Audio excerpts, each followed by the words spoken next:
پر تو انہوں نے بیل نہیں کروائی اور ان کے اوپر 302 کا بھی پرچہ کیا ہوا ہے اور بے شمار پتہ نہیں 60 70 80 کتنے پرچے ان پہ کیے ہوئے. تو اگر ان کا چاہیں گے تو وہ کر لیں گے. اور انہوں نے کہا کہ میں بیل نہیں کراؤں گی, آپ نے مجھے گرفتار کرنا ہے آپ کر لیں. اور وہ ہر دفعہ کہتی ہے, وہ ہر اپنا وہ جو سامان پیک کر کے گاڑی میں رکھا ہوا ہوتا ہے کہ مجھے پکڑیں گے, سامان پیک کیا ریڈی نہیں جانے کے کہ مجھے پکڑ لیں. تو لیکن آپ دیکھیں یہ کس حد تک جا چکے ہیں. مطلب نہ ان کو پتہ ہے ہم نے, مجھے تو یہ بھی نہیں اندازہ کہ اور یہ کیا کریں گے. دیکھیں انسان گرتے گرتے پستی میں جاتا ہے نا. آپ کہاں سے چلے تھے, آپ کن لوگوں کو کر رہے ہیں جو سیاست میں بھی نہیں ہے.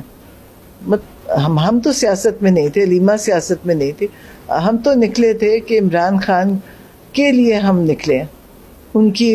اور ہم بھی, میں جیسے کہتی ہوں, یہ نہیں صرف کہ بھائی کے لیے نکلے, ہم ان کے جو ان کا وہ ہے تحریک, ہم اس کا حصہ ہیں.